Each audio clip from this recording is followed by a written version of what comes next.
Most people think coleslaw has to live in the fridge, but this is one of my favorite shelf-stable recipes for a quick side dish, especially over the summer. Once I learned how to water bath can this, it completely changed my plans for how much cabbage I plan to plant in my garden. This is part of my CAN-uary series where I'm learning and teaching you skills to make food shelf-stable and to make your life easier. I like having this canned coleslaw ready for over the summer when we're really busy, or springtime, or anytime really. When you're really busy and you just need a quick side dish, this is a really easy go-to that you can take anywhere, you can do anything. You can use it on tacos, you can use this on sandwiches, burgers, hot dogs, anything you can think of. This is a vinegar-based coleslaw, which I very much prefer over a mayonnaise-based coleslaw. It's just my preference. I think it's a lighter type of coleslaw. I think it just tastes better. Yes, I'm using cabbage, but this is not fermented sauerkraut. I also water bath can sauerkraut, but this is not the same thing. It has a crunchy, tangy taste, and you can still have the crunch even after you've water bath canned it, I promise. The ingredient list is really simple. You're getting your cabbage, a bell pepper, onion, carrots. Then you're gonna have your brine, which is vinegar, sugar, water, and a couple spices, and that's it.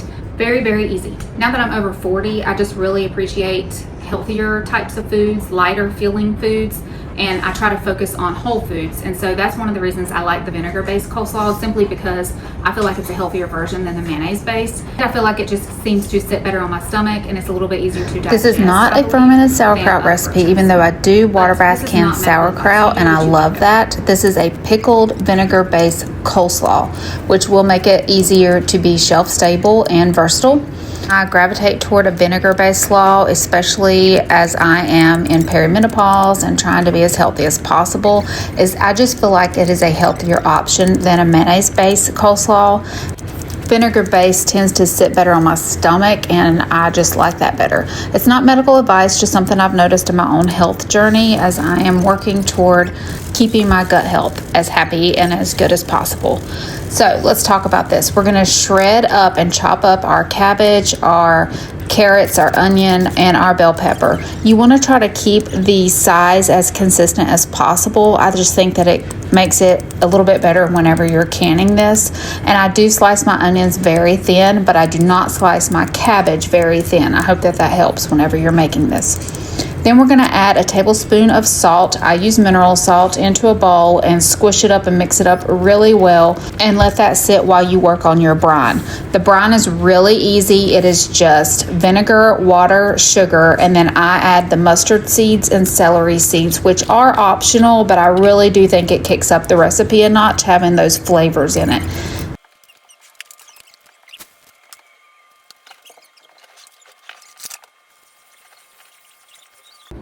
We have our coleslaw that has been rinsed, and now we're going to add our brine to it, and then we're going to just mix it all up and add it to our jars to make sure you really get the brine incorporated around your veggies very well.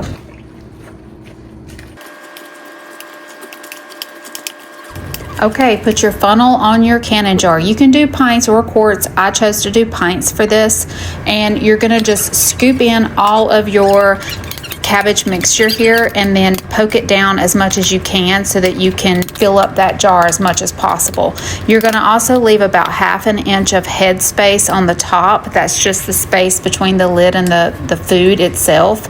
And then I also add in the rest of the brine to fill it up. You want the liquid covering your cabbage if you can. Here's another angle so that you can kind of see it a little bit better.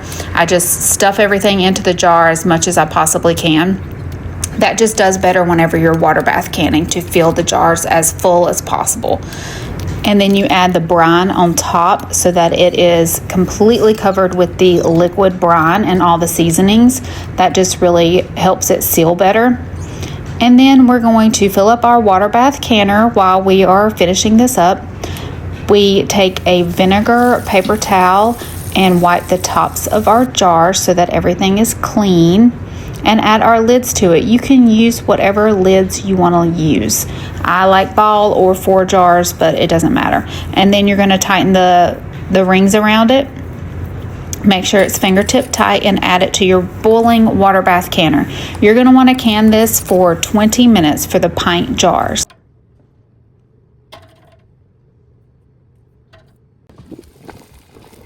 Once these are cooled and sealed, they will go straight to the pantry. In the summer or during busy times of the year, you will have an easy side dish that is ready to serve at the drop of a hat. Finding recipes like this definitely helps me with my garden planning in the future, because now I know that I can plant even more cabbage and have a preserved food that is something other than just sauerkraut. It just sealed. If you're building pantry skills this winter along with me during our CAN-uary time period, this is definitely an easy one you can add to your list, especially if you're a beginner canner and you're just wanting to water bath can. This is easy. Thanks for being here. Keep following along as I post more canning videos, preserving videos, and we'll be working on herbal remedies that are also shelf stable soon.